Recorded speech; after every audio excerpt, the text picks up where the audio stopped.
land of diversity and charm is set to witness the celebration of esports. 8 states, 1 voice. The Northeast Esports Summit is calling. 2 big titles, Clash of Clans, FreeFire.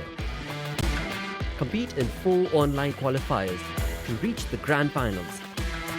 Prize pool of 3.5 lakh rupees. Registrations open from 14th October onwards.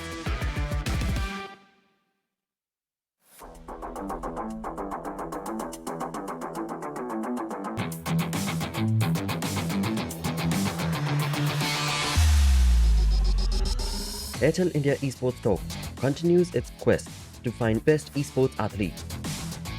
The party has reached Northeast India with the Northeast Esports Summit. 2 new esports titles, Clash of Clans and FreeFire. 4 qualifiers, 1 grand final.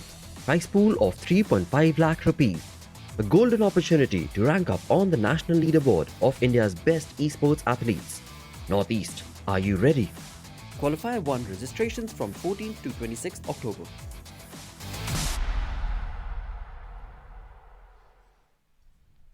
Hello and welcome to Northeast Esports Summit by Nodwin Gaming, powered by Airtel India Esports Tour. The journey had started, of course, in the qualifiers. 4 qualifiers, 128 slots. That's a lot, mate. That is a lot. With, of course, the 3.5 lakh prize pool that you're looking at. This is bonkers. And amongst that, we finally reached into the semi-finals, where, of course, we shall get started off with the BO1 series amongst these 2 incredible clans, or rather 4 of them, that we shall be showcasing you guys. But before we get into all of that, allow me to introduce the analyst joining me today. It is none other than the multi-talented, the incredible personality, a humble friend. Hi, Super Johnny. Yeah, thank you for the warm welcome, and well, I can't wait for the action to get started, man. Waited for a long time, as we did see in the video as well. There were registrations open, and like people were joining in. So now, finally, on our way towards the finals. Absolutely. Yeah. I mean, it is still that one day. Today being that one day that they're going to have to grind through, because today is the semi-final that these teams are going to be participating in. And talking about the schedule, we're only looking at COC for the day, which is of course going to be Clash of Clans. Now, uske andar, of course, you've got some incredible teams that have participated and showcased some wonderful performances. But boy, oh boy, it all boils down to one BO1 match now. Wow. Exactly. Like, 1 BO1, I mean, today semi-finals are going to take place. Tomorrow is going to be the finals, and as you said, like, one more game and then you are on your way to the grand final. So the excitement and it is going to be there in the air. But for the teams, I mean, it's going to be my first time watching these teams in action, so I'm super excited about that as well. Absolutely, Johnny. Such a perfect thing to mention, because after all, you are talking about Northeast Summit, right? I mean, wow, people had been waiting for something like this to take place, and thank, of course, Nodwin Gaming and, of course, Airtel India Esports Store for making it all happen, you know, with, of course, the massive prize pool. Jesus, you're looking at 75,000 INR for the first place. Wow. Yeah, 75,000 rupees for the first position. Second position, you get a massive drop.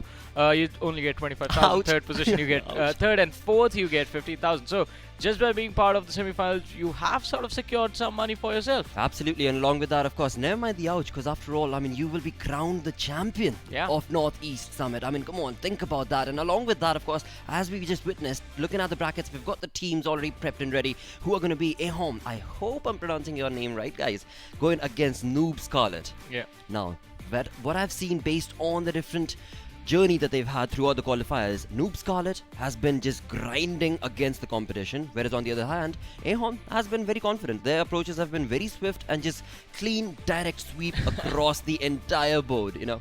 I mean, not everyone can have an easy journey, right? Right, yeah. Someone has to struggle, someone has to go through the tougher brackets, and someone has to, take on the opponents that for them are going to be much easier to beat. Absolutely, and again, when you talk about the game, like I said, there's going to be a BO1, and along with that, of course, comes the pressure. Yes, it is a semi-final. You want to be a part of the grand final itself, but I think these teams are very well prepped for that. Yeah. Because till now, like I said, 4 qualifiers, 128 slots, all of them were BO1. Exactly. And they've just been grinding it one after the other, and here they are. With that, of course, let's talk about the format itself. How about, never mind the talk, let's actually showcase this wonderful video and explain what the format of the game is going to be like. The Northeast Esports Summit by Nodwin Gaming is a dedicated esports championship for Northeast with a prize pool of 3.5 lakh rupees. The tournament has Clash of Clans and FreeFire in its lineup of games.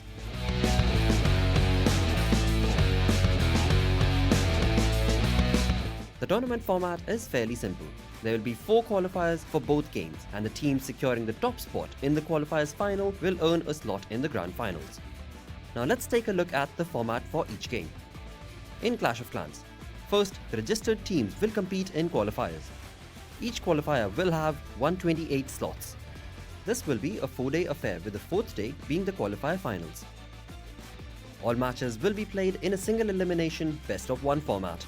The winner of each qualifier will advance to the playoffs. The 4 teams will play best-of-1 semi-finals, and the preceding 2 teams will play best-of-3 grand finals to clinch the championship title. Now moving on to FreeFire. The registered teams will compete in the qualifiers. Each qualifier will have 400 slots. The qualifiers will be a 4-day affair, with the 4th day being the qualifier finals.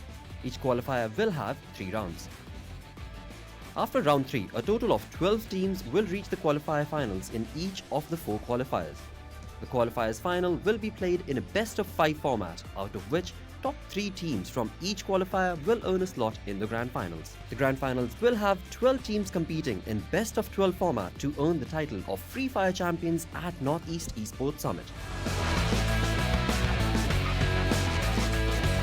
Qualifier 1 registrations from 14th to 26th October. For detailed information on dates and prize pool, visit anysummit.nodwingaming.com. The grand finals are set to take place on 5th and 6th December, and all games will go live on Airtel Xtreme and YouTube and Facebook handles of Nodwin Gaming. Well, easy enough, right? Easier said than done though, because I mean, like we were just talking about it, right? Before the format explained a video. This is a grind. This is a grind that these teams have been on, and talking about them teams themselves and the players, I do want to mention a couple of lads coming in from AHOM. Again, I hope the pronunciation is right. Again, if it's not, it's alright, mates. Hashtag NE Summit, and let us know. Use Twitter, use Facebook, use Instagram, whatever suits your boat. But yes, along with that, do let us know what the pronunciation is. But yeah, talking about the players themselves, there's going to be Debo, who has certainly stepped up for the team of AHOM. Along with that is Dragon. Now, interesting turn of events where there are a few turn of events in certain way, where the next game, right, which we're looking at, is going to be Mizoram 2014 going against Mizo Future 2040. Now, just the name, Johnny, think about it, right? Just the name itself, it almost feels as if the Mizoram, whatever the clan is certainly going against their counterparts, the future counterparts, again from the same exact, I mean, what are you going to say about themselves that? Just in the future, right? I mean, that's going to be a tough opponent to beat, because they already know what you're going to do. But I'm super excited for this, because as you said, I mean, there are these few individual players, and those individual players, as you mentioned, are going to get the opportunity to write their names in the Airtel India Esports store as well, which is going to be pretty incredible for them. But coming back to the action at hand, I mean, you did say, we did look at the video as well, it has been a grind for these players, and especially in a tournament like this, where every single match is basically an elimination match, and it's a BO1. You can't even mess up once. You have to play every single game to the best of your abilities. You don't have the luxury to experiment in any sort of way. Even in the semi-finals, it is going to be a BO1. You have to go all out from the get-go. Ooh, you gotta be a warrior, dude. You gotta be the warrior from AHOM. I mean, eventually this is not looking easy for any of the teams, but then again, they are well versed and prepped as far as the entire saga of the pressure is concerned, so to say, right? That is just bang on the money. But yes, along with that, as you so beautifully mentioned, Airtel India Esports Store. Now that gives these lads the opportunity to actually not only compete amongst themselves for Northeast, but also the likes of Indian Clashers and Dark Tangent and the best clans in India. Right? I mean, that is just kudos to you lads for making it happen for yourself. But then again, the journey has not yet ended, right? This is just semi-final 1 that's going to get started. With that, enough banter from the Analyst desk. Let's get busy with the game. Let's quickly throw it to our casters. Hello everybody, welcome to the Summit, of course. For a fantastic day, it's going to be here. We have some wonderful players, wonderful teams who are going to be participating today at the same time. Hi Shadow, how are you doing and how excited are you about this game today? Thank you so much, Angela, and I'm pretty excited because I have seen some of the games and I know how aggressive these teams are, getting those clean sweeps, as Lakshay was talking about at the Analyst desk. So I'm waiting for it. I want to see the games. I just can't wait for it. Absolutely. And of course, in today we have so many different teams come out here from the Northeast Championship, and we're going to see some very different strategies as prior to what we have seen in the ESL. So I'm looking forward to see whether they go for the Super Witch combination today. Are they going to go for a hybrid Hog Miner combination, or are they going to go for an air attack? There's so many options, but there are only 4 teams that will play. 2 of them will be playing tomorrow in the grand finale. So get excited.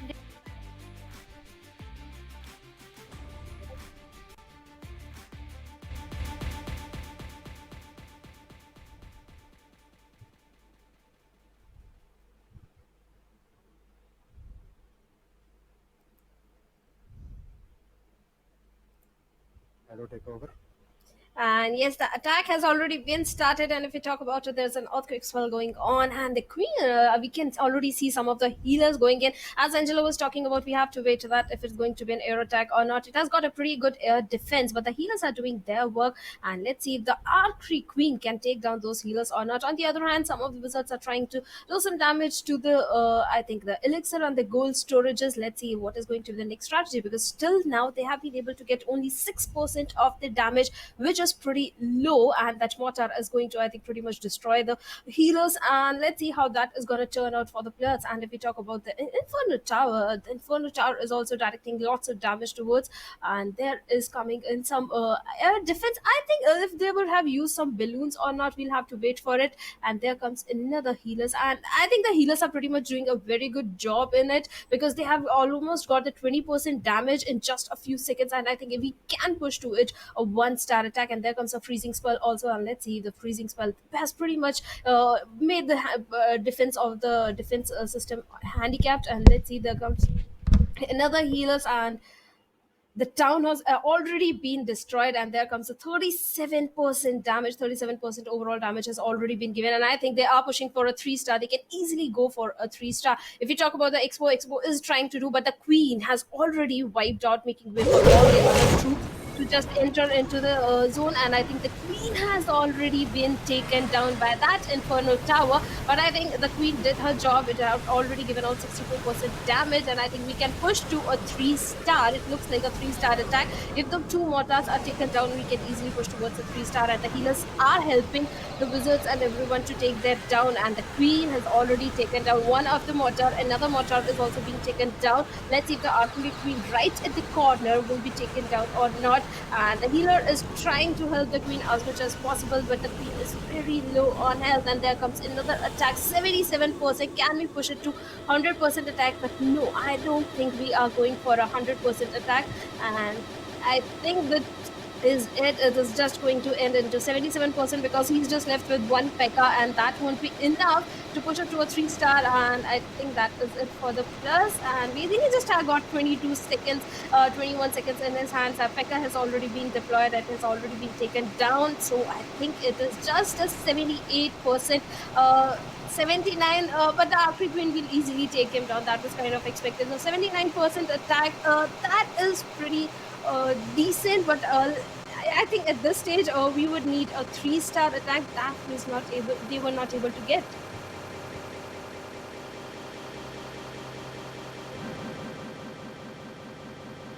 Keep going. Your second question. Okay, and that was not a very good attack over there. If you talk about the healers, they kind of did their job. The queen also did a lot of damage, and she almost gave out 60% of the damage. So that was a pretty good attack. And if you talk about the next attack, we have RTV Noob Scarlet over here. Let's see what is going to be their strategy. And P.E.K.K.A has already been deployed, and they are going for an air attack. That is quite impressive. Air attacks are my personal favorite, but I think that Inferno Tower will be able to take down the balloons. And yes, they have managed to take down the balloons. The healer is trying to give the backup to the queen. Let's see how much damage the queen can do. I think if they would have waited for the Inferno Tower and the air defense to go down, that would have been the perfect time to deploy those balloons. But I think they were a little too early on those balloons. Now the air defense has already been taken down, one of the air defense. So the balloons will easily destroy the Inferno Tower and the archery queen. Also, there are 2 balloons already going on. Healers are providing the perfect backup to the queen. I think this we can pretty much soon see a 1-star attack right now. but the balloon has again been taken down. The air defense is pretty strong of this town. The queen will, let's see what the queen is gonna do, because the archery queen is giving a lot of damage. Healers are almost down, and very soon we'll see the healers also going down. And archery queen has already bad archery queen has already taken down the defense system over there. And let's see what is gonna happen next. We have already pushed to 27% damage, and the queen and the king, barbarian king, are doing a pretty good job. Let's see, there is another raid spell also going on. Let's see if that is going to happen. Heal spell has already been deployed, and there is another 39% attack. I don't see this attack also going towards 100%, but let's see if they can push it through it. And they be going for a town hall, and yes, the town hall's already been destroyed, and scatter shots are right there. Scatter shot getting destroyed over there, and the healers are helping the queen. I think in both the attacks, the similar thing was the queen, because she literally swept out a 1/5 of the town hall, and yes, 66% has already been achieved. 70% is there, and I think they can push for 100%. I think they can do it, because there is a picker, there's an archery queen. We have some few of the wizards in our hands, and let's see if they will be. 84% is already there, and it's 100%. It is pretty much very sure. I'm very sure it's going to be 100% attack, and they are gonna be winning it, because we have left with 50 seconds, and the queen is still there. Queen will destroy that inferno tower also, and yes, the inferno tower is gone, and now it's 100% attack. Beautiful, beautiful attack coming out from RTB, and Noob Scarlet will definitely be the happier team over here, getting that 100%. But of course, we really felt that it could have been, a few things could have been really right. But okay, it's absolute okay, and what a great start it has been that we are getting to see 100% right off the bat. Yes, they did give 100%, but their competitors gave us 79% attack overall damage. I think that they are not going to be happy, because that was kind of they kind of fizzled out. They kind of messed up in some of their attacks. That's why they were not able to go for the 3-star. Because when it comes to semifinals, I think 3-star should be a target. It's good to be a little defensive, but when it comes to offensive, your strategies needs to be really good. Yeah, of course, and we'll have to wait as to what the next attacker comes on and what he brings on the table. We've seen a lot of different kind of combos coming out there, and today let's see if it's a hybrid, if we get to see some lava loons out there. A lot of different strategies. We recently even had the World Cup and qualifiers, in fact, and a lot of promising teams had performed throughout India. You can you can say about Dark Tangent and Indian Clashes, but as we move on to our Northeast Esports Summit, we will definitely see what the Seven Sisters have to offer, what are the kind of talents that they have to offer. Massive, massive prize pool is on the line, and I'm absolutely excited. Yes, I am also excited, and like you mentioned, that which attack they are going to go for. They kind of initially I had a little complaint when the balloons were coming in. There was right and air defense in front of them, so that was kind of expected that they will take down the balloon. But later on, the queen took down the air defense, and that was pretty good. That was a good combination of using the archery queen and the air attack. Yeah, of course. That was a very, very good decision. And right now, let's see what is going to happen. We can see some headhunters. We can see those hog riders, and looks like a kind of a hybrid attack coming out. And let's see what Divya Raj has to offer from TW Homes. Yes, let's see. A hybrid attack is going to be coming in. Minus are one of the best to have an attack at the closest. They can even take down the Inferno Tower. But I see some of the balloons are also being deployed. The healers are trying to protect them, but the air defense will take the balloons down, and they have already been taken down. Let's see what the Queen can do in this particular situation. And Queen is going to be the. I think Queen can all pretty easily wipe out 1/3 of the base if the healers are giving the proper heals. And I can already see another balloons are also being deployed. Yeah, of course, and there comes those balloons coming in. The raid spell being used over there, and we can see over here that our Grand Warden is the Queen. In fact, is going kind of dishing out a few damage. Still has the support of the healers from the backlines as she goes on breaking down towers after towers. We'll have to see when does the strat come in, when do those hog riders come in, when do those miners really push in. And I think what Divyaraj is doing is clearing one side of the base, and there you go, the hog riders are charging in, and following them up not far behind is the Grand Warden. Now we'll have to see what do they have to offer, and how are the miners going to be used on this one? Well, the miners are going to make way for the queen, and since you talk about miners, they are much better than hog riders because they are invincible underground and they can pretty easily take down the inferno tower, and that is exactly what they did. They took down the inferno tower and they are making a clean sweep from the western side of the town, and they have already achieved a 58% damage. Yeah, of course, certainly they did, and now we'll have to see. Oh, there goes those, the lava golem did burst up and kind of split into, and now we can see those hog riders. Every single one is just marching in, trying to destroy the base into smithereens, and by the looks of it, I don't think it's going to make a 3-star attack. Yeah, because they are a little short on the time also, because they have left only 49 seconds, and making a 20% overall damage is going to be a little hard for them because they are left with just one wizard over there. So let's see if they are going to do, and the air balloon could have done it, but it has already been taken down by the air defense. I don't think they might reach till 90%, but having a 3-star is very hard. Yeah, a 3-star is going to be really difficult, but we still do have some time in hand. 24 seconds to be exact, but is that going to be enough? That's the big question. And there you can see all those troops finally, meeting their makers. They are dying one after the other. We do have the P.E.K.K.A though. But will he be able to do it? It's 97% and 98. Just 2% remaining as the final three the final three wizards are trying the best, and there you go, 99%. Oh my goodness, just shy of that 1% from making it to 100, and also losing out on those 3 stars. Of course, they'll be happy with 2, but is it going to be enough though? Yes, if it is going to be enough or not, we'll have to wait for it. But I think that Expo kind of, they gave a lot of damage. Even if they had few seconds in their hands, I don't think those P.E.K.K.A would have taken down the Expo. So it has to be like 99%. If they had a balloon or something in their hand, might be they would have taken the Expo down and gone for that 100%. But they are going to be pretty disappointed because if they had few seconds, they would have there would be a hope that yeah, we could have achieved that 100%. Yeah, of course. A few timings were certainly wrong out there, and could have been really fixed. But I really felt while the Queen was kind of penetrating from one side, if he could have timed those Hog Riders and Miners perfectly, things could have been otherwise. But there you go, the new attack coming in out over here. We'll have to see what do they have in store in this one. Initial spells are already being used out. We can see those earthquakes, we can see those lightning spells being committed. We do have some free spell out there, but right now let's see what happens. Yes, the lightning spell was a perfect idea to approach the game. Just take out the defenses over there, and I can see the queen is walking around. When the queen is going to be employed, I don't see any of the healers though. Let's see how this defense is going to turn out. Yeah, we certainly have to see there, and there you can see those golems coming in high and mighty.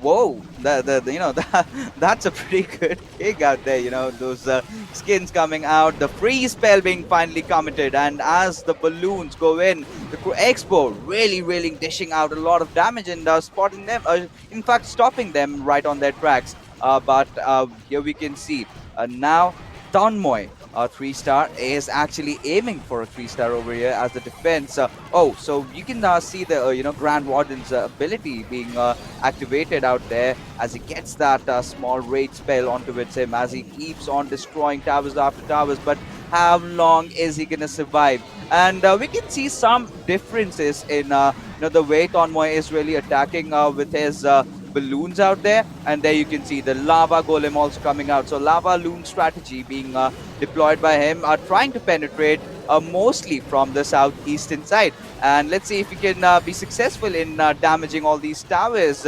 And let's see what happens as the battle blip goes in. We'll see a few troops coming out from there as well, but which are the troops we are yet to know.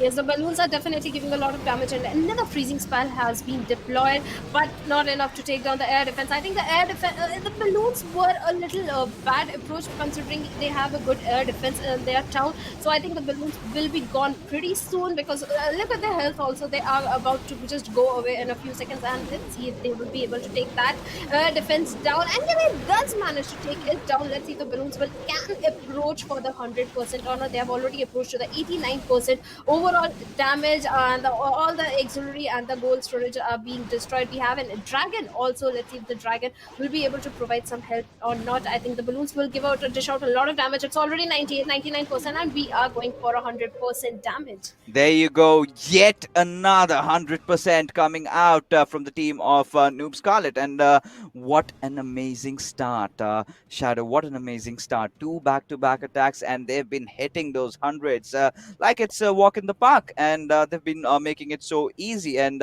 two different kind of strats we did get to witness. And on both the occasions, it was amazing. On the other hand side, what Ahom really did or was go for was a hog minus strat, barely just missing out on that 1%. Had they had it, I think they could have gotten that 100, and the race would have been even more intense, considering the fact that now Scarlet do have those 6 stars in the bag. We have to see, this attack is going to be very detrimental in deciding the fate of TW Horn.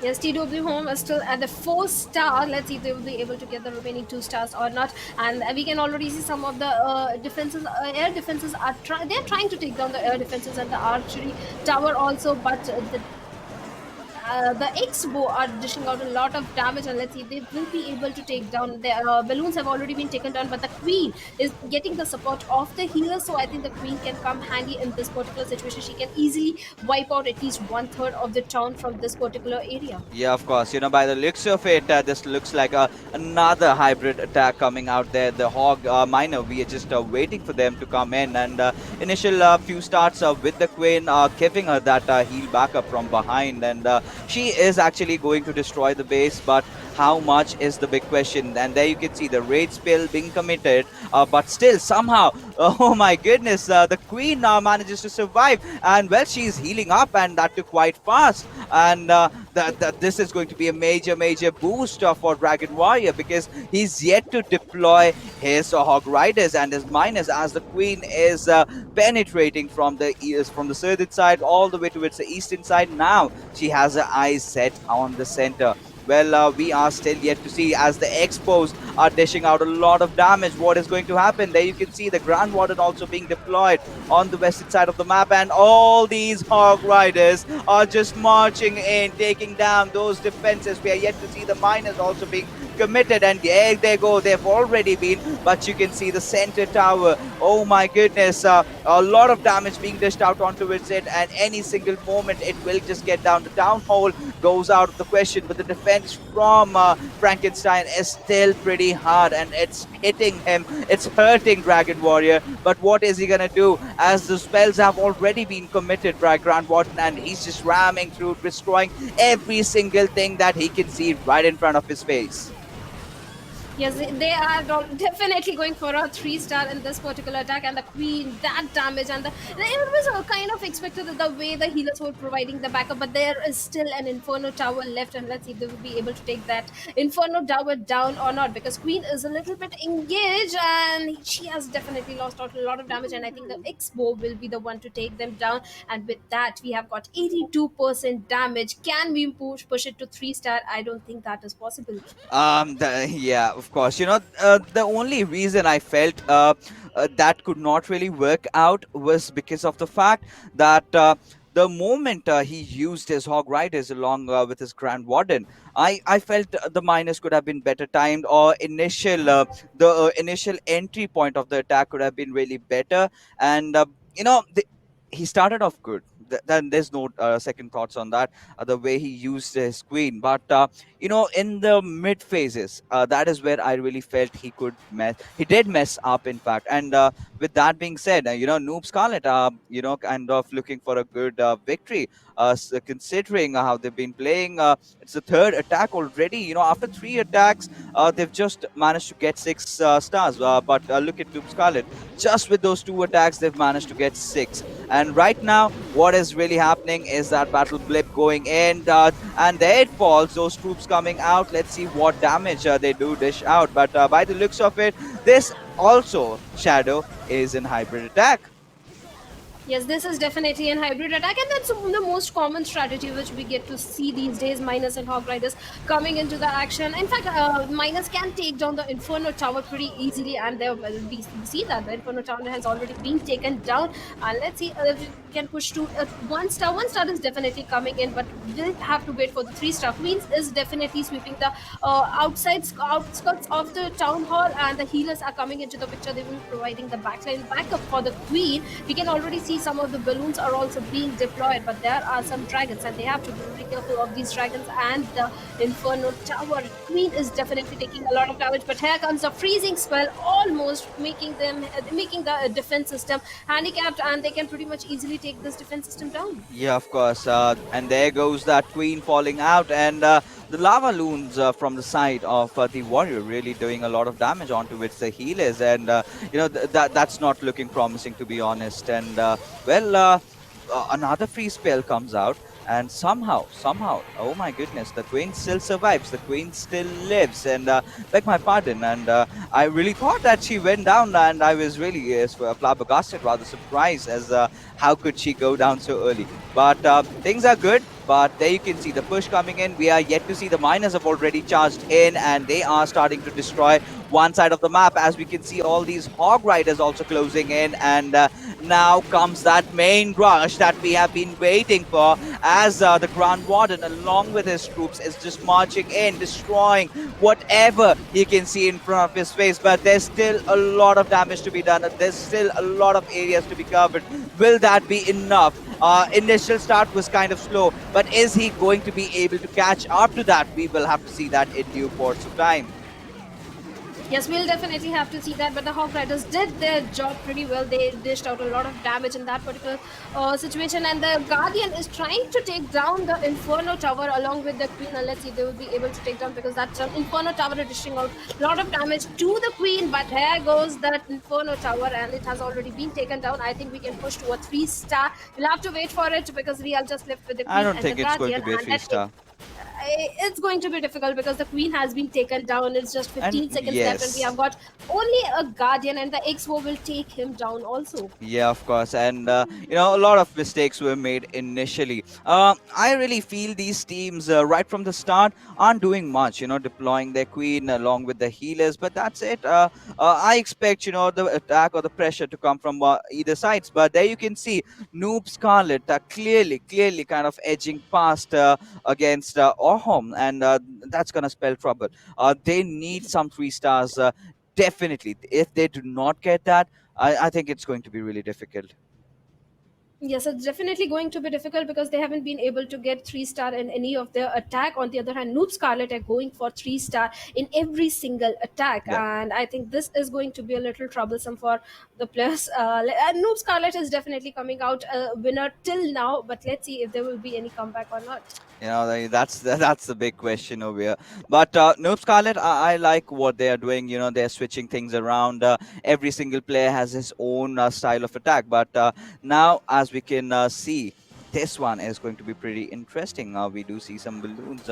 Maybe I'm anticipating something from that sort. So we see a lot of spells also being used, but right from the get-go, we can see, there's all these characters are just charging in. Those mini, troops are also being deployed, and we'll have to see what these minions are up to. And now, well, the free spell has been deployed, but is that enough? Because kind of has missed out on that Inferno Tower, and this big man is going down.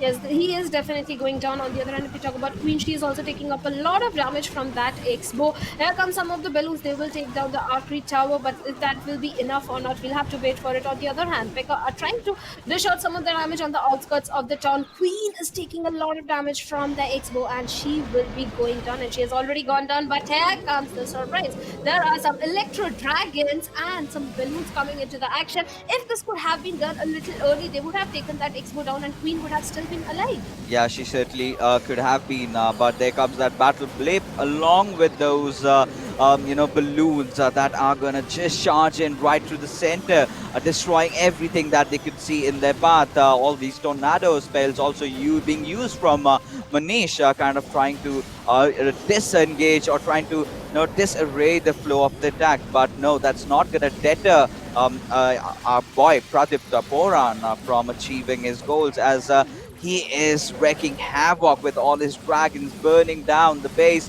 But suddenly we see him melting down, and that's the last course of attack. Those bats, how long are they gonna survive? How much damage are they gonna dish out? The free spell coming in. A lot of spells have been committed by him though. But I really felt it was wrongly timed by Poran. And now Aham, continuing with the misery. I don't think that this can be 100%.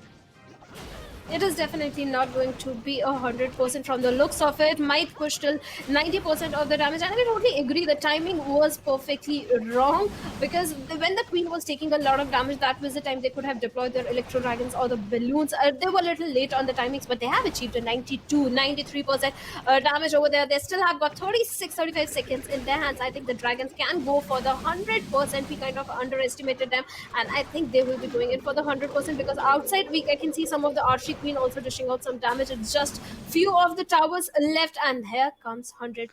The Electro Whoa. Dragons kind of helped him. Yeah, of course. The dragons really coming out there and doing so much. And they were not spitting electricity, they were actually spitting a lot of fire. And, Yeah.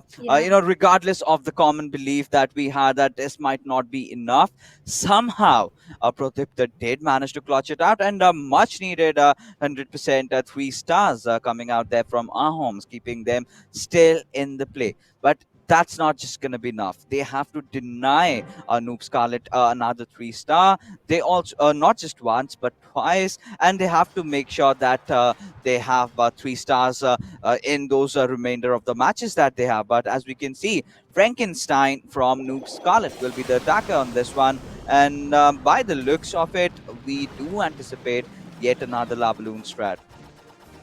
Yes, definitely they are going for a lava balloon attack again, and balloons are already there. Lightning spell has already been deployed, and lots of towers have already been destroyed. And the Queen will be deployed any minute. I think they are. I think they are trying to take down some of the buildings or the outers. Then the Queen will be coming. Here comes the Queen, and the Queen is going to play an important role. Archie tower from the outskirts has already been destroyed, and there is a mortar, and the Queen will pretty easily take him down with that with the help of the Barbarian King.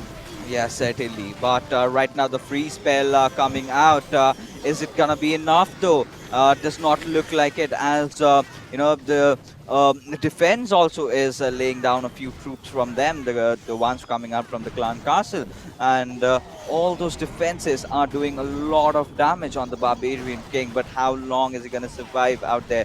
That's the big question. That's the bigger picture, and we are still, yet to see the main attack coming in from Frankenstein. We just have to see when it comes though.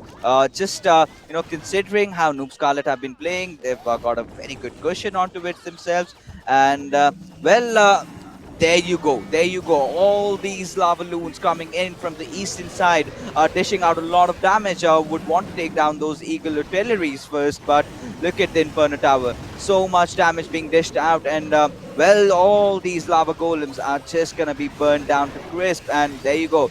They have been spread out. All the small mini lava loons, in fact, lava golems coming out, but not doing enough damage, as we will have to rely on all these balloons. And there comes the battle blip that has been engaged over here. Another free spell coming, but is it gonna be enough? 60% damage done already. Already that 1 star coming out, and with all those spells being committed, just that one freeze remaining from Frankenstein, and there you go. It has been committed though, but Pradeep going in with that tornado trap, trying to delay the battle blip, and now the battle blip goes down, and there comes those troops, those dragons dishing out a lot of damage. We'll have to see whether can Frankenstein get that 100%. But by the looks of it, and by the looks of how the his characters are completely scattered, I think it looks like a long shot. Yes, it definitely looks like a long shot. He started off really good, having those perfect timing of the free spell and the balloons, just lava balloons, just taking them down. In fact, I just love the timing of those free spells. And let's see, if we have already gotten 85%, we can maximum push it out to 87 or 88%. That's it. I don't think that is going for 100% attack. He has still got 9 seconds. It will just end at 87 or 88%, like I said.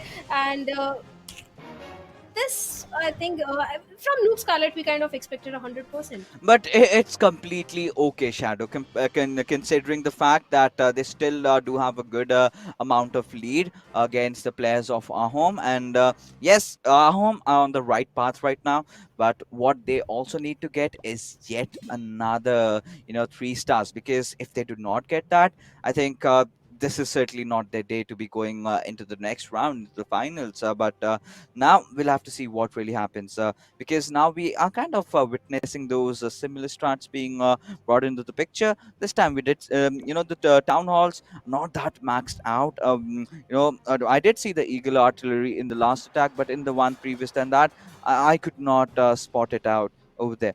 But regardless of the fact, we are yet to see who is going to be the next player who is going to attack. And there you go, Debo coming out from Ahom, and Adi Prasha will be the one whose base is being penetrated into. And we can see yet another hybrid strata being used over here. Yes, another hybrid attack is coming into the action, but there are some lava loons also being deployed, and they will dish out a lot of damage. But there is an air defense which can pretty easily take those lava loons down. If there had been a freezing spell to take down the air defense, the lava loons would have given dished out a lot of damage. But now they are gone with just 16% damage. Yeah, they're just corners over there. But we'll have to see what really happens as the flow of attack has kind of slowed down. Those dragons being deployed, those baby dragons, in fact, but they're not doing much. Not doing much, and I don't know what's wrong with Devo, but the time is already ticking in, and not being able to spot much happening. Well, a few visits doing some bits of damage, those minions coming out, but there comes those big machines, those balloon coming in, and the dragons also being deployed. We're still yet to see the hog riders though, and now any single moment the hog riders can also go marching in. And now the dragons are completely trying to destroy the base, the rage spell being committed out there, and well, one after the other, they're going after the towers, they're going after the bases, the town hall almost about to get taken off, the free spell also being used over there. And there you can see the Grand Warden also doing whatever he can do from the backlines, also activating his skill over there. Yes, they are definitely going for a 52% attack. Has a 50% damage has already been given out, and these dragons can dish out a lot of damage. Although the balloons have been taken down, but I think dragons are still there. They can take down the remaining half of the town very easily, and they are trying to do that. But there's just one dragon remaining. Will that be enough or not? We'll have to wait for it. And there is an expo still there, and that last dragon is already gone. Yeah, that last dragon is already gone, as still the Eagle artillery hasn't been able to be taken out from Debo. And it has done its job. It has done a majority of its job. And what we can really see is Debo really messing up his attack. Well, just 79% damage done. I don't think this is gonna help the desires of Team TW Ahom in what they really wanted. And well, Noob Scarlet will be the happy bunch. They know that they've almost got this game in the bag. They just have to wait it out. They just have to get another 2 star, maybe. If 3 star, if you get that 3 star, that's a good thing. But a 2 star is nothing to be scoffing about. But I think they are in a need of a 3 star. So I think we'll have to wait for it if they are going to get it or not. Again, Scarlet are going to be at the attacking side, and they are a good attackers. We can see that they have been making use of those lava loons, but this time they are coming up with just 5 lava loons. Yeah, those lava loons are being deployed. We'll have to see when they are going to be put in to the play, though. But I can see a lot of miners. Another hybrid attack. We must say this one, and the Barbarian King going out. We're just waiting for the Archer Queen to come out, and we've got also a few headhunters out there. So let's see how are they going to be deployed as the attack comes in from the eastern side. A lot of things are happening over there already, and the healer coming in, and the healer is trying to keep the Archer Queen alive as she just goes on wreaking havoc inside the base of Debo.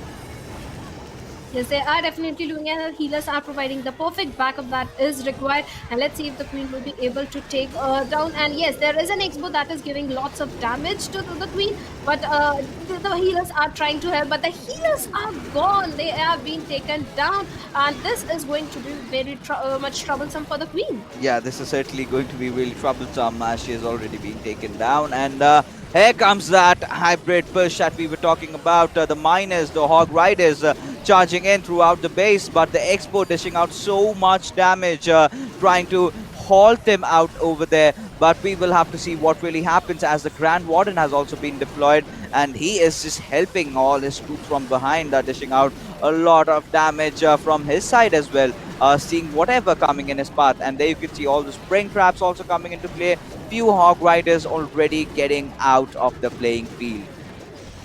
Yes, few of the Hog Riders have already been taken down. Grand Guardian is still there. We have got some lava loons in their hands, and lots of time. I think they can push it to a 3 star if somehow the lava loons survive. But the Expo is trying to take them down along with the archery tree. Some of the balloons have already been taken down. The Guardian with his almost cavalry is trying to help him out. Balloon is down. We just have left with Grand Guardian, and will he be able to push for 100% attack or not? That is a big question, and I don't think that is going to possible because we have got 49 seconds. We have got a mortar to destroy some of the archery towers are still there. One of that has already been destroyed, and the Guardian is taking a lot of damage. You know what Noob Scarlet really needed was just that 1 star. 2 star, they've already won right now. And whatever this is, whatever the outcome, Noob Scarlet are your winners already. They're fifth, because there you come. There you go. 84% damage being dished out.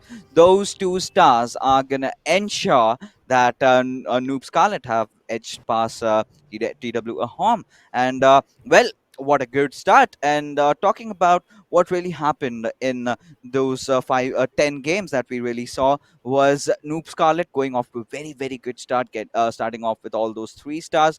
Really, really gave them that lead. And somewhere down the line, Ahom could not just really capitalize, could not really just get back into the game. They did try, they did get those few 3 stars, but they were just not enough. Yes, that was definitely not enough. One more thing with Noob Scarlet was the perfect timing of using those spells. They knew when to use the freezing spell, when to use the lightning spell, especially in one of their attacks. When they used multiple freezing spells, although they got 2 stars in Yeah. that particular attack, if there was just one more freezing spell, I personally felt that they would have easily gotten 3 star in that also. Yeah, they certainly could have gotten that 3 star. Uh, Few of the mistakes were definitely committed from our home side. In fact, most of the players, they are going for a strat, but they are not, capitalizing on it. They're not being able to use it in the right time. So because in COC the timing is of absolute essence, you need to know when you can really, really utilize your special characters, and that is what they just fail to do. But nevertheless, Noob Scarlet getting off with an amazing, amazing victory going into the next round. They're all Totally that's correct. elated. And with that being said, enough banter coming from the caster's side. And now we'll be heading on to our analyst desk and see what they have got from this game. Thank you so very much, Fixus and Shadow. Indeed, an incredible game coming in from both the clans. Only that 1 star difference. Yeah. That is, of course, a close game. I mean, that is always what we talk about, right? Yep. I mean, damage percentages are the easiest thing to get in your favor, but if you can actually manage to get 100% attack, nothing beats that. And getting two on the side of Noob Scarlet is, I think, what sort of gave them an advantage today, because look at those damage percentages. if it was down to just the damage, Ahom would have taken it on to their side. But that one extra star is going to be the thing that helps them out. Exactly, and along with that, the momentum that started Noob off with their wonderful, wonderful games. It was just beautiful to see because after that, it was so very tough for TW to just be able to even climb back onto Yeah. that ladder horse because, well, Noobs have already just taken a lead. With that, of course, if we look at the updated brackets, we shall see semi-final 1 going in favor of Noob Scarlet. But one more point that I do want to bring up right now is the fact that talking about Noob Scarlet's journey, right? So in the pre-game segment, we never spoke, or rather, we did not speak much about Noob Scarlet. But I do want to mention that the other two clans that are waiting for second semi-final are the same ones, so to say. Mizo, right? Exactly. Mizo Future and Mizoram 2014. Exactly, right? And then, interesting fact is that when you talk about Noob Scarlet and the Yeah. games that they have played and the clans that they've defeated earlier, well, majority of them also have been named along the same, which is Mizo, well, something, So and then Mizo basically, something. if And we are gonna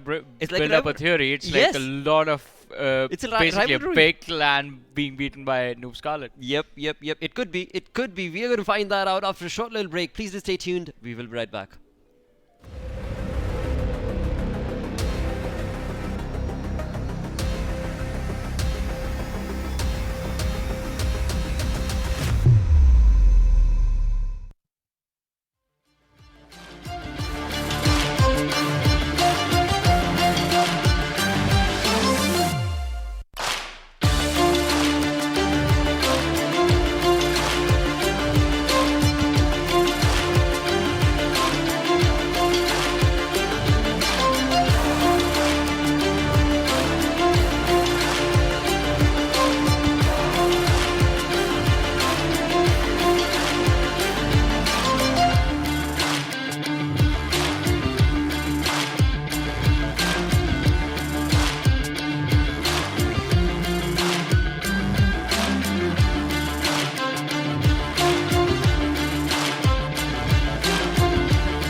Airtel India Esports Talk continues its quest quest to find best esports athletes. The party has reached Northeast India with the Northeast Esports Summit.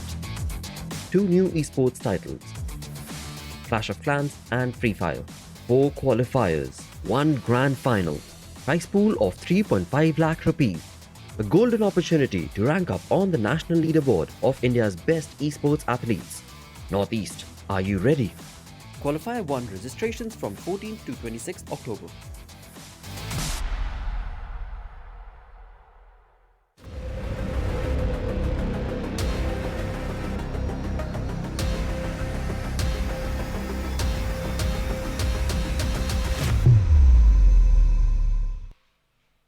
Hello and welcome back once again to Northeast Esports Summit by Nodwin Gaming, powered by Airtel India Esports Tour. And the opportunity that these teams, these clans have been utilizing is wonderful, is just top notch coming in from Northeast. But indeed, that's just semi-final 1 that we witnessed in the Clash of Clans segment. And as was just discussed, we've got 2 games. Today we're looking at COC. Tomorrow we're going to be stepping into the grand final for COC, alongside which will be Free Fire as well. And for that, I am very eagerly waiting. And again, hashtag NE Summit and let us know what are the teams and clans that you think are, of course, going to be the champions, or you think are probably going to be very close to the champions. Once again, I'm your host Blotter. Joining me on the Analyst to talk more about the games that we've got, the second semi-final that we've got, it is none other than the multi-talented personality, Super Johnny. Welcome back, sir. Yeah, thank you for the warm welcome again. And we did have the first semi-final a few minutes ago, and now it's time to jump into the second semi-final, as we have sort of been building the storylines of, well, the same team from the past and the future facing off in the present.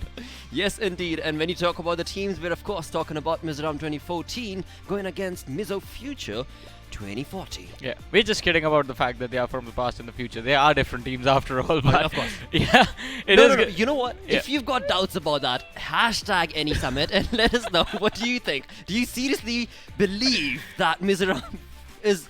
Never mind it. Could be. It could be. Right? It very well could be. We'll find that out in another 20 minutes once the game does come to an end. But talking about the past, right? Talking about, let's start off from Mizoram 2014 itself. We were just having a conversation as to the teams that they defeated, the clans that they defeated. And they coming up from the ashes of defeating... Well, a pretty strong team, in fact. Okay. Even Assam Elites. Yeah, Assam Elites. And the name sort of slipped my mind as That's well. But it was a BO1 over there as well. Exactly. And the thing about BO1s is, as I said before we started the show, one mistake, you lose out on the opportunity to move forward in the tournament, and that's it. It's not like you are playing an entire series wherein if you make a mistake, you have the opportunity to cover up. So BO1s can swing either way, be it...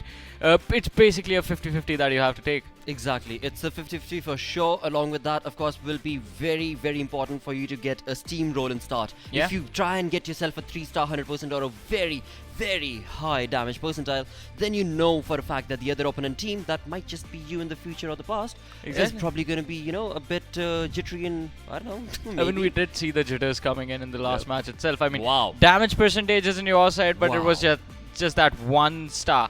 1 star that was missing that costed them the match. God, geez, I mean, that is the kind of gameplay that we're witnessing from these clans. And once again, I mean, they've gone through online qualifiers. Every single one of them was a BO1. And of course, the journey has not stopped yet. And what are they all fighting for that 3.5 lakh massive prize pool for the entire Northeast Summit itself? Now that is a huge lot. Once again, hashtag NE Summit, and let us know amongst these two, which team do you think, which clan do you think is going to be winning? Let's get busy with semi-final 2. Thus, let's go with 2 our casters.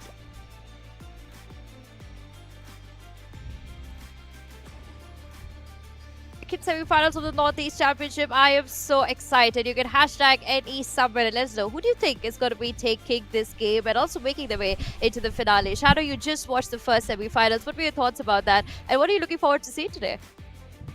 Well, Noob Scarlet did come out as a very strong team as compared to Ahoms, but Ahoms just lacked on that one little star, as Lakshava and they were talking about at Analyst desk. So every single star is going to matter. But yes, definitely, I was impressed by the way Noob Scarlet approached their game. They were going for 3-star in almost every game. Absolutely. And today, of course, we are going to see in the second semi-final somebody from one of these teams hoping to get those 3 stars. Angia is going to be from the future 2040 Mizo, and we do see an Electro Dragon getting deployed there from the east side. From the north side also, you're going to see another Electro Dragon take a fall. Meanwhile, she's going with 4 Yetis in the arsenal. 2 Pekkas also are available. And it does seem like a very complex base here. What are your thoughts about this, Shadow? it is a complex base, but I'm happy we are able to see some of the Electro Dragons. One of the Electro Dragon has already been taken down. Last one was surviving; it has already been taken down. Let's see when the Queen is gonna be coming into the picture. Some of the troops have been deployed to take down the outskirts of the gold mines and all. And there comes the Wall Wrecker along with the Queen and the healers. Well, the wall wrecker looking to make it in the central compartment here, mostly entering the Eagle Artery chamber. On the backlines, of course, the bowlers are there with the Yetis, but they're getting a little split out here between the Archer Queen. She's in the front lines, and with the wall wrecker there, she's going to be entering that compartment with ease. Once, of course, this Eagle Artery chamber is taken down, things get a little easier for Angie. Meanwhile, onto the other side now, the defensive CC, they have propped it. They're doing quite a bit of damage there onto the units, but somehow, with lot of trouble, Angie is able to take them down. 31% damage done. We don't see any stars as of now in the favor of Angie, but meanwhile onto the other side the wall wrecker still moving forward, trying to get to that town hall just in the nick of time. The Grand Ward on the back lines keeping everybody alive, and with that aura available around the Archer Queen, I do feel like she can move forward with ease. Yes, the Queen can definitely move forward. The healers are definitely helping her out. There are just 2 Inferno Towers that are a little bit danger to the Queen and 1 Expo, but I think she can take them down. They have already reached the 40% damage, and let's see if she'll be able to reach the 50-50. She can easily reach down. Let's see if this Inferno Tower is again gone. Now the town is just left with 1 Inferno Tower. Mizo Future 2040 opening up in style here with their first attack. Nice bat attack coming out from them. They also have the Royal Champion in the front lines, chipping down to the remaining outside units, but also they said nice freeze getting deployed just to make sure that the bats have enough for spacing. But at Inferno Tower, going to be a little problematic. Another quick freeze getting deployed there. The Royal Champion in a little bit of trouble. His ability is already been deployed, so he's going to be the next one to fall. But onto the back lines, of course, the Archer Queen, she's alive. She's going to be able to take down a few more units, but after all said and done, Mizo Future 2040, they have the time on their sides, but look at the troops. There are not many remaining, but it's a hard scorecard. It's a 69%, 2 stars in their favor. If we see the other team, Mizoram 2014, open with a stronger attack here in the attack damage, we are going to see a big lead come out here from Mizoram 2014 today. Yes, they can definitely go out with a big lead because the Inferno Tower is still there and it has managed to take down almost all of the troops. There is just a Archery Queen left and she can just take down that gold mine. They can maximum push to 75% with that, but I think 74% they will have to live with it. I mean, this is not a bad start, I must say. When you look at the way this team has started to play, they are not a professional team. They are here playing for the first very time in a Northeast Summit. And you, of course, get a little worked up and you get a little fidgety when it's your first attack. A lot of nervousness coming out there by that player. But at the same time, not a bad attack. This could have gone to a 1-star low percentage attack, but they missed that. And that's a good scorecard. But at the same time, now Mizoram 2040, they have the opportunity to take it all the way to a 3 stars. A very interesting strategy, I must say, coming out here from Ange today. Yes, it was a good strategy, especially when they took down the Eagle artillery. That was a moment I thought that they will be dishing out a lot of damage. That kind of made a way for the Queen to just enter into the center of the town and take down the remaining units. I think that, in fact, if they had managed to take that last Inferno Tower somehow, even the Guardian or the King, I think they could have moved a little further to the 3-star. Absolutely. Moved a little closer, maybe at least got a high percentage 2-star attack. Ladies and gentlemen, when we don't look at the stars, then we look at the attack damage. And if those 2 things are also evened out, that's when we look at the attack time. So a lot of things for these players to keep in mind. For now, of course, we're going to have Peter open the attack here for Mizoram 2014. Very interesting combination. He's going for 17 witches in his arsenal. And of course, he also has 2 archers and 1 wizard. Meanwhile, he's going to send out a lightning edge just to create that required spacing in the central compartments. You do see the town hall, it's in the center but facing a little bit on the northwest side, so we're going to notice how he really starts from this attack. For now, of course, he's going to start with those witches. They are making their entrance there from the east side, the wall wrecker into the front lines, all the witches getting deployed, then that's going to charge up the Eagle artillery. Meanwhile, on the back lines, you are going to see the Grand Warden there with the wall wrecker entering the arena, and behind them, of course, you do see the Barbarian King and the Archer Queen.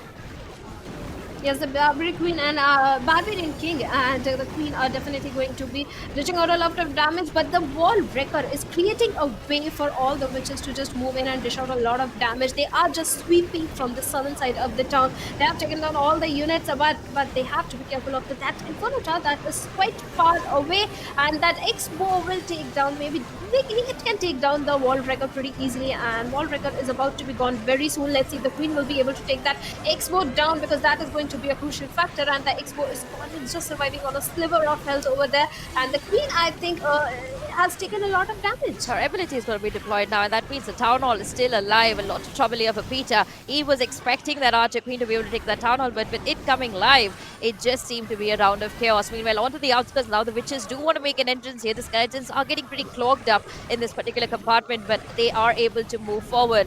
A lot of damage getting dished out onto the units, but she's got that 1 star in the favor. 1 minute 19 seconds left in the clock.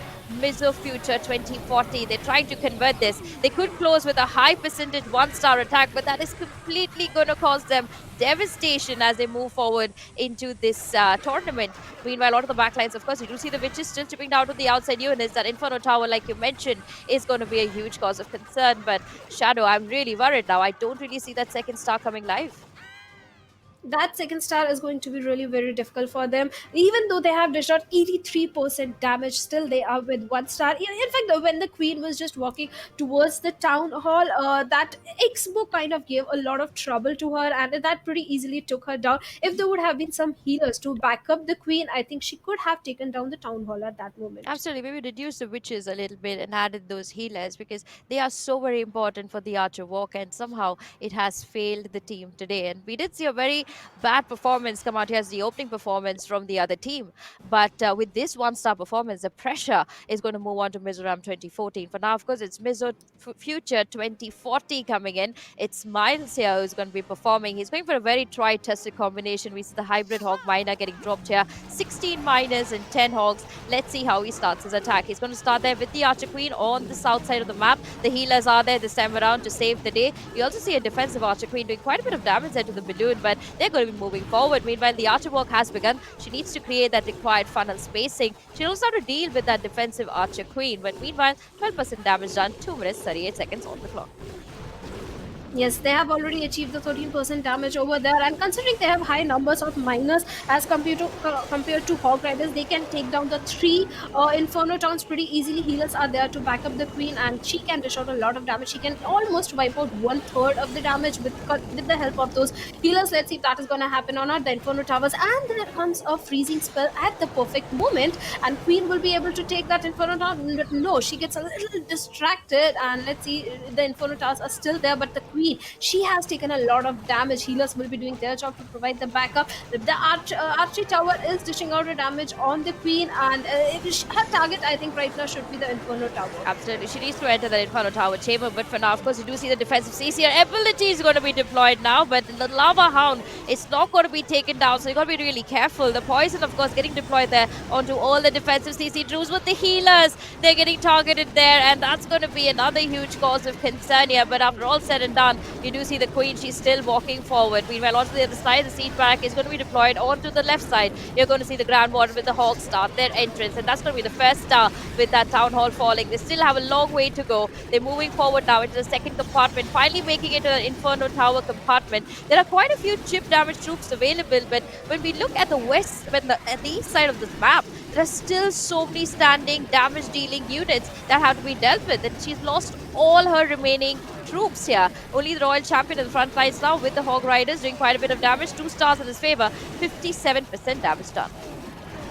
Yes, 59% and 60%, they are going for it. They have already entered almost the center of the compound. The town hall already, they can easily take down the town hall, but will they be able to push for the 3-star 100% damage? We'll have to wait for that, because we have got like one archery queen over there, and that's it. That's about it. And that Eagle Artillery, I think it all started off with those healers took a fall to that Eagle Artillery. I mean, if he was a little careful, maybe we could have pushed this to a higher percent win. But with just the Grand Warden there now, he's going to be able to take down that remaining gold mine and just move forward. Going to close somewhere to 75%, I think so. 2040, Mizoram 2040. I think they're doing pretty fine now. When we look at their attack damage, this is going to give them a slight lead. Meanwhile, on the side of 2014, I wonder what they want to do next, because this is really worrisome. Both the teams are not able to get those 3 stars, and maybe, just maybe, if we move to a battle number 5 and we see the 3 stars there, it'll be a clean sweep by any of these teams. For now, of course, it is going to be 0 seconds onto the clock, 2 stars, and 73% there for Smiles.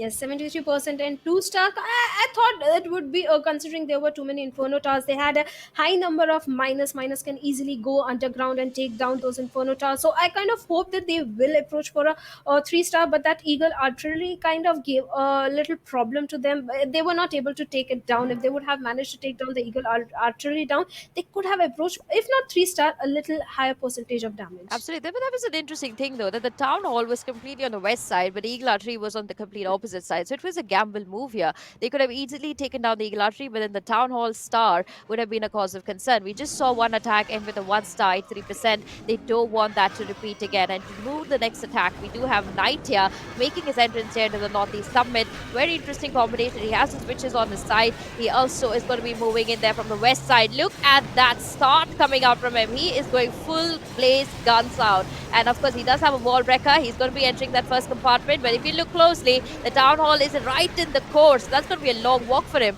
But the good part here for Knight is the Eagle Artillery and the town hall are both in the same area. So he could manage to take them both down with ease.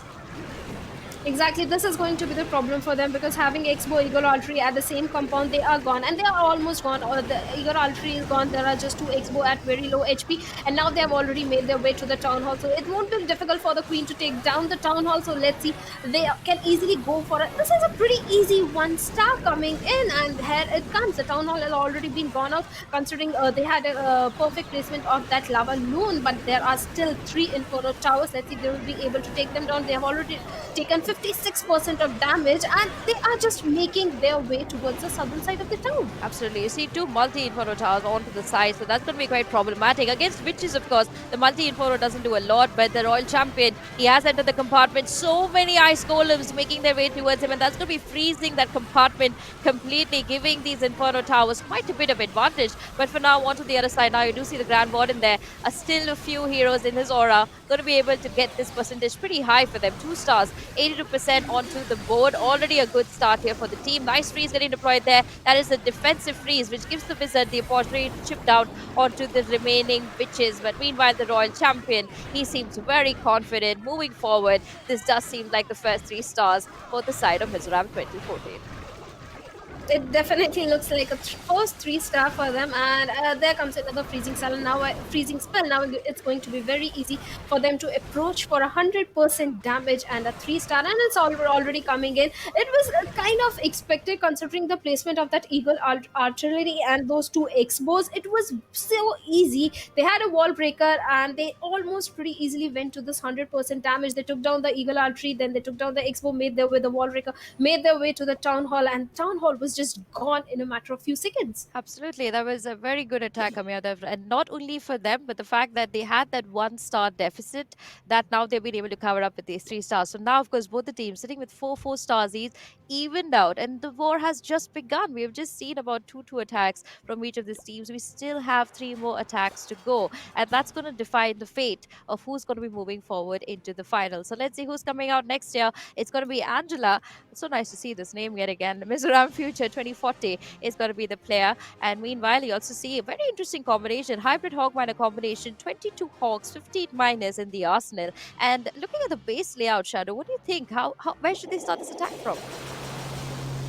They have to definitely, like I was about to say, they should start with those lightning spells, take down as much defense as much possible. There's coming an earthquake spell also. Maybe they are trying to take that Eagle Artillery down, and that could be their approach. It could be a smart approach, and the Queen is there, and they are starting with few of the P.E.K.K.A.s, which is a nice approach, but the Expo is going to give a lot of trouble to them. Absolutely, and not only the Expo, the scat shot is also going to be a problem. I do see Angela getting that 1 star a little too quickly, but going into the central part of the compartments, that's where the problems are going to begin. So I think getting those 2 stars should be the first concern here for Angela. Meanwhile, you're going to see the Barbarian King there just take out the outside units. A nice ice golem in the front lines. The ability getting deployed there by the Archer Queen. There are no healers to save her, so this is going to be a little scary for the side of Angela. Meanwhile, onto the other side now, you do see the Bad Blimp traveling towards the town hall. That free spell helping it out by so much of width. Meanwhile, a quick drop there, giving them that first star, hopefully, and giving them that slight advantage. But now when we look at the time,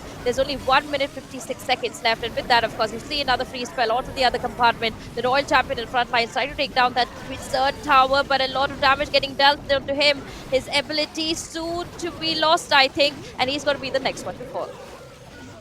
Yes, he is going to be the next one, and you were right. It is going to be really challenge for them to move to the center, and at the center we have Eagle Archery and the Scatter Shot. This is going to be a little troublesome. The Guardian is pretty much engaged with the Archery Tower, the Mortars, and I think he is going to be taking a lot of damage. But there comes the miners. The miners will be taking them down, taking all the defenses from the east, northern and eastern, western side of the area. They can pretty easily sweep that out. But will they be able to make it to the center? I mean, there's so much of splash damage getting dealt onto these hogs. I doubt they will make it to the center. There are a lot of units that are doing splash damage, and with the Grand Warden Sora still there, trying to give them whatever HP possible, I don't really see this converting to a 3 stars, but a high percentage, Asma should be looking to get that. Meanwhile, an Inferno Tower making a connect there, and meanwhile, the Grand Warden, it has not been able to stop its way through, but finally going to be the next one to fall, and 47 seconds left on the clock, but we have no more troops surviving. I like the way this attack started. It did start from the east and the north side, and I did feel from there they could move into the central compartments. They even tried to do the similar thing from the south side, but it just feels so difficult when you got so many of the heroes right in the center part of this whole compartment. Yes, there were so many heroes right at the center, like you said. So that's why it was a little challenge for them to move towards the center. Like you said, they would try to move from the one of the sides, sweeping that area. Then they started from the northern side, sweeping that particular area. But the Guardian was a little. One more thing that lagged was the healers. If Queen had few healers with her to provide that backup, she could have dished out a lot of damage. Absolutely. We have seen a Queen walk that has lasted through the whole war, sometimes even taking more than 35% of the base if played Yeah. correctly. So I am a little dissatisfied with this attack. It could have been done better, but you got to give props to that base layout. I mean, it was made so beautifully. I think it was the perfect defensive base. It was a perfect defensive base. They had all their areas covered. They knew even if they are going to come from either side, the central part will take them down. But let's see, right now, Mizoram 2014 is at the attacker's side, and there are some lava loons being deployed, and a raid spell is already there. They are, but look at those expos shooting them down. Look at the way they're shooting them down. That damage per second is going to be costlier for Stylish. He's, of course, going for an air attacker. He's got balloons and he's got those dragons, and they're all coming in there from the north side. You also see the Grand Warden joining them. Everybody in the right aura. The command is correct here from the Grand Warden, but can it flow and can it follow is the question of the hour. Meanwhile, the Barbarian King, he's been deployed there onto the north side also. The dragons in the front lines. Now, Nice Freeze getting deployed there. Going to be able to take down those expos mostly, but the Town Hall, that needs to fall, and the dragons are moving towards that direction, and other raids getting deployed, but no one's looking at the Town Hall, and this could be a huge problem here for Stylish. Meanwhile, on the outskirts, he has dropped the Barbarian King and the Archer Queen, and they need to enter this compartment and take down the Town Hall. Finally, we do see the dragons. They have made a connect, but they're losing quite a bit of HP. Finally, Stylish able to take them down. Meanwhile, onto the other side now, from the south side, you are going to see one or two chip damage getting dealt there. The Inferno Tower making a connect there yet again onto the Grand Warden, and he's going to be the next one to go down. Yes, he is going to be the next one to go down, and the dragon could be the next one to go down, and here he goes down. Now, this is going to be a little problemsome because they have managed to get 76% damage. They are left with a few heroes. The Queen is still there, although we can't forget that Queen is there. Let's see if she can approach for the 100% damage. It has already given out 80% damage, and she is taking a lot of damage from that one mortar. I still remember you telling me this, the fact that, you know, the healers being so important. If today this Archer Queen had the healers by her side, maybe we could have pushed to see even a 90%, but it doesn't seem like that's going to be happening. She could have deployed this ability also a little earlier, maybe pushed this to an 86, but Mizoram 2014, they did close with 2 stars, 84%. Somewhere these two teams, they are pretty evened out when it comes to the attack damage. They close between the 75 to the 85 mark, so it's going to go down to that last attack. But at the same time, we got to remember, one 3-star attack from any of these teams could definitely turn the tides. Yes, this can go either sides. Like you said, it is going to be the last match, the deciding factor. But this particular attack, I like the way they started off with making use of those lava loons on those dragons. The only thing have to agree with it was the healer. If they had the healer, it could have gone for 100%, if not 100%, at least a 90% attack. So healers are going to play a very important role. But still, they started off really good with those air attacks. And even if they had few lightning spells in their hands, it could have gone a little better. Absolutely. Meanwhile, on to the other side now, we are going to see Legend Joes here join the fun. He is there from Future 2040. He's going for an interesting attack. He has 7 bowlers, 7 Yetis. Meanwhile, he also has 1 Electro Dragon. He's going to start the walk there from the north side and make sure that he clears that compartment for the Yeti Smash combo. Meanwhile, onto the other side, another Electro Dragon taking a fall there. The Yeti in the front lines now entering this arena. He needs to be very patient because when you play Yeti Smash combo, the important part is to take down all the ground defensive units before you push them into the compartments. And Legend Joes, I hope he's able to do that today. Yes, let's see if he's able to take all the ground defenses or not. The Electro Dragons are definitely helping him out. Where comes another wall wrecker, and the Queen has already been deployed. I'm very happy that this time at least there are some healers to help her out. So I think she can easily sweep over at least 1/3 of the town hall, considering the wall wrecker is also helping her, and the dragons are also helping her out. There is an expo right at the center, but here comes the freezing spell. But the placement of the freezing spell, I'm a little doubtful about it. Yeah, it does feel like it was not placed properly, and but there was a poison to help him out. Meanwhile, in the front lines now, the Eagle Artillery going down super quickly. Next going to be the defensive Barbarian King. He could be the next one to fall. Meanwhile, the Yetis, they are moving in the right direction. They need to head into that Town Hall compartment. No stars in Legends' favor as of now, but the healers are there, and the Warden is there, and the Barbarian King in the front lines, making it all more comfortable. Meanwhile, on the back lines now, you do see the batting has begun. Legend looking to take down whatever he can see on his side. Meanwhile, the Royal Champion is there with the bats. The Wizard Tower taken down there. One of the core defenses to take down the bats. And with them gone, I do see this clear sweep coming out here with the batting today. Yes, there is a quiz and a chaos over there, and the bats are taking down everything that is coming in the way. They have already managed to give out 66% damage. The Queen is still alive. The healers are still there. We can push to a 3-star attack. Bats are obviously going to take down the outside units and can provide a lot of get a lot of damage from that. And let's see if it's going to be 100%. The bats are definitely going to be taking down the mines and the elixirs over there, and obviously they will take down all the outside units pretty easily. There is no one to stop them on that side, and it is going to be 100%, hopefully. Absolutely. He has enough time on his side. He has 44 seconds left on the clock, about 15% of this base remaining. But I don't see any troops that can do any damage to these bats. I love the way Legend executed this. His on-point freezes onto that Wizard Tower, making sure the bats are able to take it down in the nick of time. That placement of that Royal Champion just when required. I think that has just won Legend these 3 stars today, and a very important 3 stars. With this, of course, his team will move forward to 9 stars for themselves,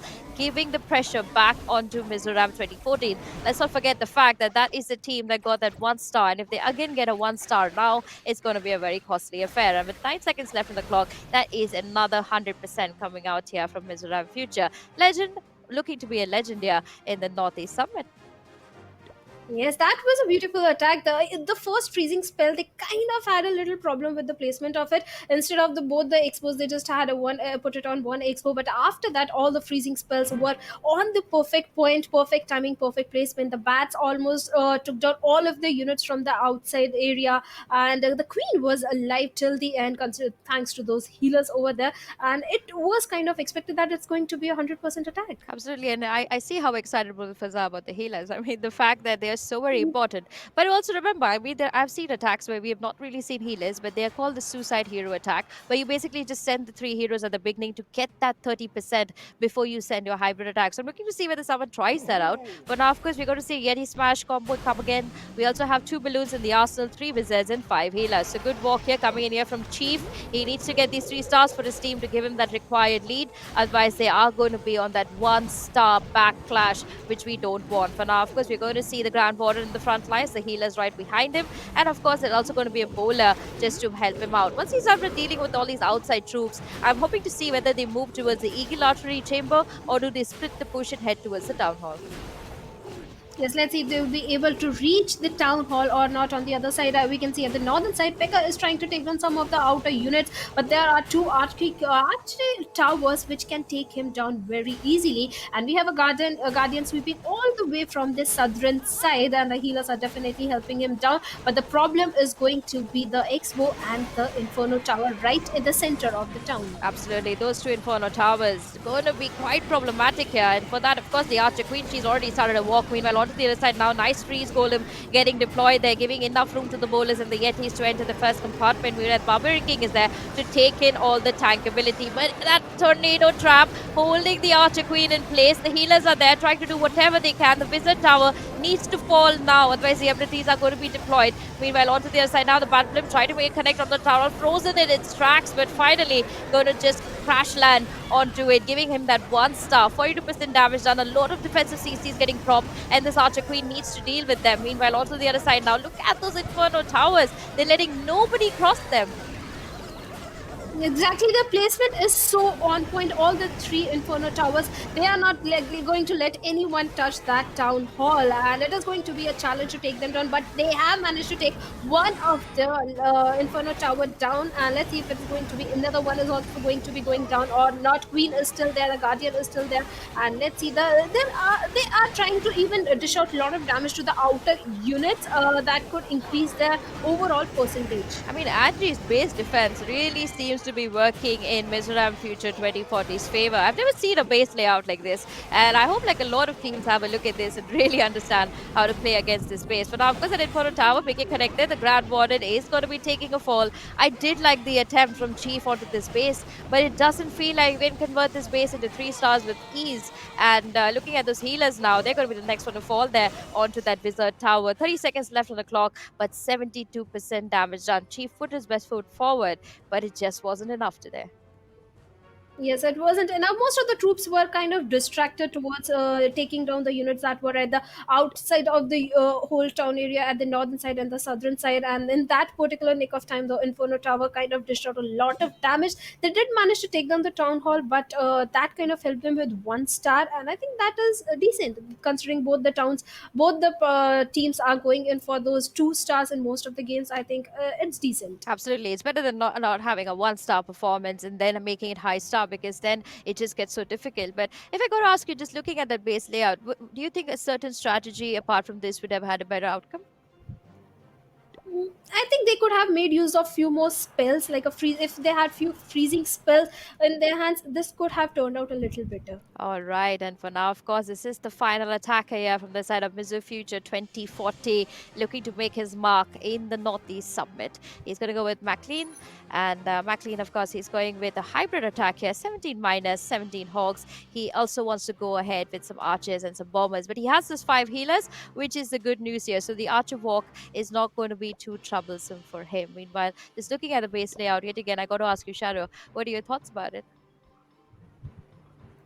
It is looking pretty good, and let's see how things are gonna turn out, if they can go for a 100% attack or not. I want to see some. I'm a air attack fan. I want to see some of the lava loons getting deployed, some lightning spells taking down all the air defense. Let's see if that is gonna happen or not. True that, an air attack, that would be very interesting to see. I'm even looking forward to see a super witch attack. It's been a while since we have seen one of them, but for now, of course, you're going to see the attack here start from the north side there. The Archer Queen, she started a walk with the healers on the back lines. The Baby Dragon is there chipping down to the outside units. Meanwhile, of course, there's going to be quite a bit of damage getting dealt. Nice rage spell getting deployed there onto the Archer Queen, giving her the required mobility to move forward. But yet again, when you look at the town hall, it is placed on the east side, so the push should be coming in there from the east side when he starts a hybrid hog miner combination. Meanwhile, on the north side, again, you do see the Barbarian King. He's going to be deployed. The siege barrack going to be the next one to fall. He started his walk correctly, and just looking at this Archer Queen, she's going to be taking about 30% of the base. And from the north, yet again, you see the miners. They have come in and they want to do quite a bit of damage from the defensive CC. You're going to see that defensive lava hound making a prop there. They need to drop a poison if required. Meanwhile, now, of course, the hybrid begins from the north yet again. Yes, the hybrids are definitely having an advantage over there. They're sweeping all the units from the southern side, and they will be pretty soon approaching the town hall also and take it down. Obviously, the Expo and the Inferno Towers are trying to take down the unit, but the healers are definitely helping all the miners and the Hawk Riders, and they will pretty easily take that Inferno Tower and the Expo, and the perfect timing of the freezing spell is coming into the action. Absolutely, and with that, 1 star in his favor, make those 2 stars. Mizoram Future 2040 doing doing everything right when it comes to the flow of this game. But now, of course, everybody on the outskirts of the map, they still haven't met the Eagle artillery, which is at the center of this compartment and guarded by two Wizard Towers and one Tesla. So that's going to be a huge cause of concern here. Meanwhile, onto the outside, of course, the Barbarian King still continuing his walk, taking down quite a bit of units, but the Archer Queen, a lot is going to be relying on this one Archer Queen with the Grand Warden. She's going to be entering that first compartment. The Royal Champion, meanwhile, he's entered the Eagle artillery compartment, going to get a few more shots. Easy takedown coming out there. And with that, 59 seconds left on the clock, about 15% damage left, and this definitely feels like McLean's first 3-star performance. Yes, it definitely looks like a 3-star. If they're able to take that Inferno Tower down, they can definitely go for a 3-star. They have already achieved 91% damage, and they are trying to take that Inferno Tower down, and no, that won't be happening. Let's see if the Queen can do the job or not, because the Guardian is already down. Queen is still there. One of the healer is there to help her out, and there goes the tower down, and it is going to be a 100% attack. I mean, with this, McLean, he did move his whole team score to 12 stars. In somewhere Mizoram 2014, no matter what they do now, they can't get to those 12 stars. So somewhere they've already lost the war, and it's very hard to see. But this also puts in focus that you can never really let your opponent just go ahead and keep getting 2 stars, because one 3-star performance changes the whole math here. And to do the final performance, we have Vanla joining the fun. He's also going for a hybrid combination. He has 10 Hogs, 5 Bowlers in his arsenal. He also has 7 Yetis and 4 Healers. Yes, he has got 7 Yetis and 4 healers. That is a good number. But if we talk about lava loons, he has got just 1 lava loon over there. And they are going to start attacking from the northern side. One of the balloon has already been deployed. There is a healer to help them out. And let's see if there will be... there is no air defense. Oh, there are 2 archery towers that will be taking that lava loon down. Absolutely. And with that lava loon taking a fall there, it does seem like the troubles have already begun here for Mizoram 2014. Grand Warden, of course, in the front lines. The healers on the back. I do feel he's being a little too patient, because when you wait too long to attack, you run out of time in the last 1 minute, and this needs to convert to a 3-star attack here. For now, of course, the Yetis are in the front lines there from the west side. Behind them, the bowlers. The Archer Queen is there also. And of course, you do see this wall breaker, very sneaky wall breaker coming between all of them just to create that required funnel. Now, the Battleship got the next one to travel. Everybody moving in the right direction, but they need to enter this Eagle Artillery chamber. Meanwhile, there is a Barbarian King there defending that Eagle Artillery chamber, but now the Battleship making a connect almost. The SV pushing him back, and the Tornado holding in place, but after everything, the Battleship is going to drop. Yes, they are going to drop, and that Inferno Tower is trying to give out a lot of damage, and the miners have been taken down. Let's see if the Queen will be able to take it down. The healers are definitely helping. Almost, they have taken down 43% of the overall damage, and there comes another miners. Absolutely, the miners are there and the Hogs are there. Behind the Hogs comes the Royal Champion. That Inferno Tower going to be the next one to fall. The Wizard over there doing quite a bit of damage to the Royal Champion, but going to be taken down there with comfort. 56% damage on 2 stars in the hands of Mizoram 2014. Meanwhile, the healers now, they have lost the Archer Queen, so they're going to be heading to help out the Grand Warden. Onto the other side, there are quite a few defensives still remaining, but it does feel like this Royal Champion is able to deal with them and manage to push this to a higher scorecard. 58 seconds left on the clock, and meanwhile, the Hogs in the front lines, they are chipping down to everything inside. But I got to tell you, Shadow, no matter what he does now, they have lost the war. Yeah, they have kind of lost the war, because even if they are going for a 3-star, they can maximum have 11, and Miss of Future has got 12-star. They have lost it, but at least they are trying. We have to give it for that, and I want them to go down with a 3-star, even if they are going down. They have already managed to get 73% damage. There is a perfect placement of the healers, but they are still not going for the 3-star, and this also. They're trying very hard here. The Royal Champion, he's doing a great job, I must say. I mean, normally you see an archer walk happen in a similar formation, but today it's the Royal Champion who has taken up the lead here. He does have the healers also, so I don't think he's going to be taking a fall. And this is going to push to a high percentage. I mean, this will at least go to about an 85 or an 87. On a normal day, when you don't have this star pressure on you, I would say this would definitely help their attack damage. But in today's case, with just a little extension of stars, they have won the war. And the fact that that 1-star attack that happened at the very beginning was a huge cause of concern. They did try to even it out when they got the 4 stars each, but there was still that little backlash they needed to work around. They would have got this through if they just got another 3-star performance today. Yes, that one 3 star have definitely costed them down. But in this particular attack, also they knew at the northern side there are so many air defenses. Yet they deployed that lava loon at that particular position. They knew it would be taken down so damn easily. Even if if they had placed it somewhere else, it could have taken down some of the outside units or something. So few little mistakes, but that's okay. That's okay. They did give out a tough competition. Absolutely. And moving forward, of course, Mizoram 2040, their troubles are not done with. Tomorrow, they're going to have another very important matchup, and that one is going to be the decider because we have seen them perform today. I did see a lot of weaknesses in them also. It was just that Mizoram 2014 made more mistakes, and that's the reason why we didn't really see them come out on the top. But I hope they go back to the drawing board and come up with a stronger attack. For now, let's head back to the desk where our hosts and analysts are waiting and see what they have to say about all this. Thank you so very much, Angela and Shadow. Indeed, an incredible game coming in between the rivals, but eventually it was the futuristic awesomeness of Mizoram 2040 that took the game by a storm, dude. I mean, it was a total storm, is what I would say. Exactly. Plus the final lane in the coffin with a 3-star as well. That was Wow. pretty incredible. Absolutely. I mean, that too, not only one, but twice going back to back. That is just wonderful. And on the other side, normally we talk about how a first game that you start off, you should try and get a very high percent damage. Yeah. Well, yes, that is what Mizo 2014 started with. But that was a 1-star game for them. And Exactly. that's what really put a big full stop into their, well, Gotta take overall- out the town hall, man. Yeah. Gotta take out the town hall. Ouch. And that's the thing. I mean, you can hit the high percentage damage, but need to get the second star as well. We've always talked about this. We were talking about this as well. Seeing a 1-star high percentage attack is like super, super, super rare. It is. And getting, I mean, as I always like to say, getting a high percentage is going to be important, but a 2-star high percentage is always good.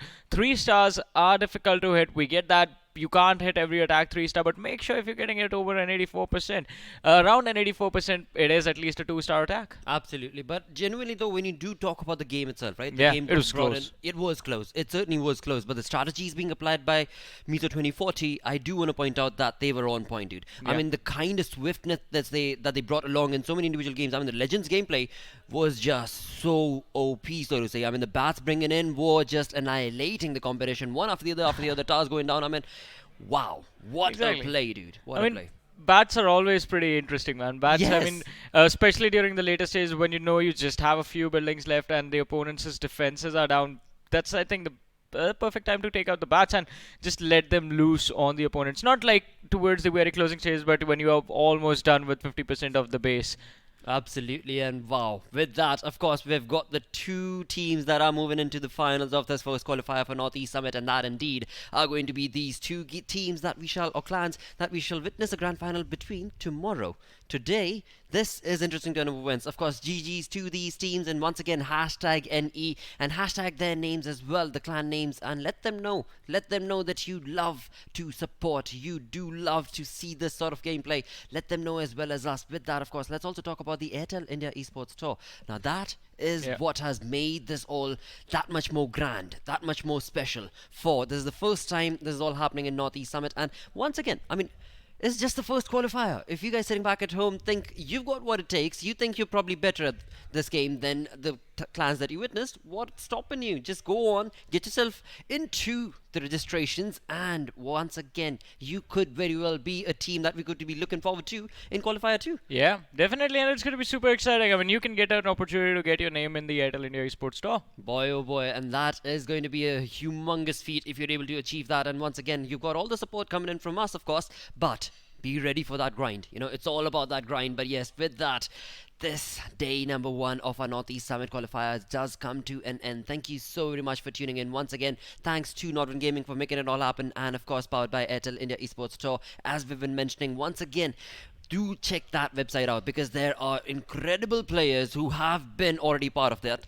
and they are somebody that you could compete with. They are players who have actually not only experienced within India, and they've actually gone abroad. They've represented India, right? Yeah. And that's what we are talking about when the stakes get high. I mean, it couldn't have gotten any higher than that. That's what I'm saying. But with that, yes, like I said, our day number 1 of Northeast Summit qualifiers does come to an end. Thank you so much for tuning in. We'll be back again tomorrow with, of course, the grand finals between these two clans. And along with that, of course, going to be FreeFire. Now, FreeFire, we're going to be having 11, 12 teams that are going to be going and battling it out. Once again, if you have been following all of this, hashtag NE Summit, and let us know what is that team that you've been supporting when it comes to Free Fire. But with that, thank you so much for tuning in. I'm your host, Blotto, joined in with the amazing analyst, I Super Johnny. Say, sayonara, take care, stay awesome.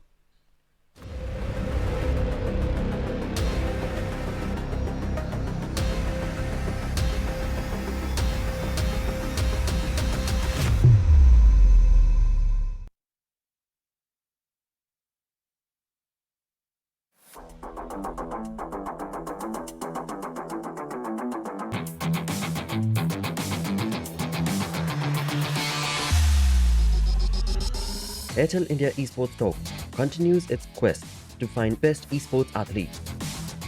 The party has reached Northeast India with the Northeast Esports Summit. 2 new esports titles, Clash of Clans and FreeFire, 4 qualifiers, 1 grand final, prize pool of 3.5 lakh rupees, a golden opportunity to rank up on the national leaderboard of India's best esports athletes. Northeast, are you ready? Qualifier 1 registrations from 14th to 26th October.